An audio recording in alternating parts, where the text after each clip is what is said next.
Hi friends, welcome to Venky media official. నేను మీ Venkat. Friends, మీకు ఉన్న లిమిట్ కంటే ఎక్కువ ట్రాన్సాక్షన్స్ చేస్తున్నారా? ఆ వివరాలు ఇన్కమ్ ట్యాక్స్ రిటర్న్స్లో చూపించడం లేదా?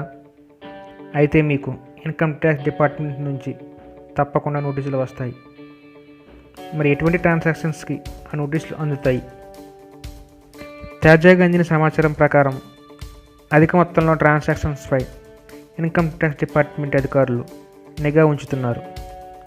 వీటిలో బ్యాంక్ డిపాజిట్లు, మ్యూచువల్ ఫండ్స్కి సంబంధించిన ట్రాన్సాక్షన్స్, షేర్ మార్కెట్ ద్వారా చేసే మనీ ట్రాన్సాక్షన్స్ వరకు పెద్ద మొత్తంలో జరిగే అన్ని ట్రాన్సాక్షన్స్పై ఐటీ అధికారులు నిఘా పెడుతున్నారు.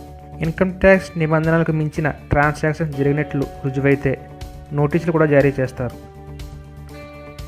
మరియు పాన్ కార్డుకి లింక్ చేయబడిన అకౌంట్స్ ద్వారా ఎక్కువ మొత్తంలో ట్రాన్సాక్షన్స్ చేసిన ఆ వివరాలు తెలియజేయకపోయినా నోటీసులు అందుకోవాల్సి ఉంటుంది. అయితే వీటిలో కొన్ని ముఖ్యమైన లావాదేవీల గురించి తెలుసుకుందాం.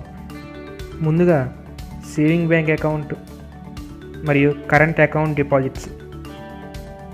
ఒక ఫైనాన్షియల్ ఇయర్లో సేవింగ్ అకౌంట్ ద్వారా 10 లక్షలకు మించి ఏ ట్రాన్సాక్షన్ చేసినా ఇన్కమ్ ట్యాక్స్ ఆఫీసర్స్కి తెలియచేయాలి.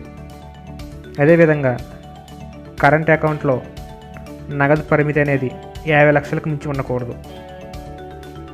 Bank fixed deposits. ఒక పర్సన్ ఒక ఫైనాన్షియల్ ఇయర్లో 10 లక్షలకు మించి ట్రాన్సాక్షన్ చేయకూడదు. అదేవిధంగా ఒకేసారి లేదా వేరువేరుగా చేసిన ఫిక్స్డ్ డిపాజిట్ వాల్యూ అనేది పరిమితికి దాటితే ఫామ్ 61A ద్వారా మీ ట్రాన్సాక్షన్స్ డీటెయిల్స్ తెలియజేయాల్సి ఉంటుంది. Next one, credit card payments. Friends, credit card ద్వారా చేసిన పేమెంట్స్ ₹1,00,000 కంటే ఎక్కువ ఉంటే ఐటీ డిపార్ట్మెంట్కి రిపోర్ట్ చేయాలి. క్రెడిట్ కార్డ్కి లింక్ చేయబడిన డీటెయిల్స్ మీరు సీక్రెట్గా ఉంచితే ఇన్కమ్ ట్యాక్స్ డిపార్ట్మెంట్ వారు నోటీసులు ఇష్యూ చేస్తారు. అలాగే ఒక ఫైనాన్షియల్ ఇయర్లో క్రెడిట్ కార్డ్ ట్రాన్సాక్షన్స్ అనేవి 10 lakhs మించి ఉండకూడదు.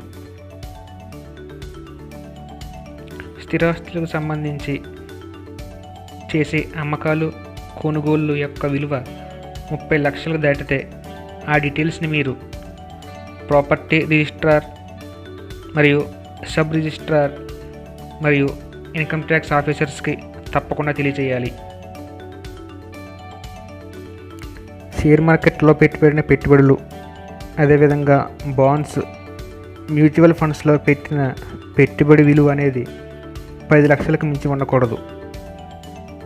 ఒకవేళ 10 లక్షలకు మించి ట్రాన్సాక్షన్స్ జరిగినట్లయితే యాన్యువల్ ఇన్ఫర్మేషన్ రిటర్న్ స్టేట్మెంట్ని పరిశీలించి ఐటీ అధికారులు నోటీసులు అందజేస్తారు.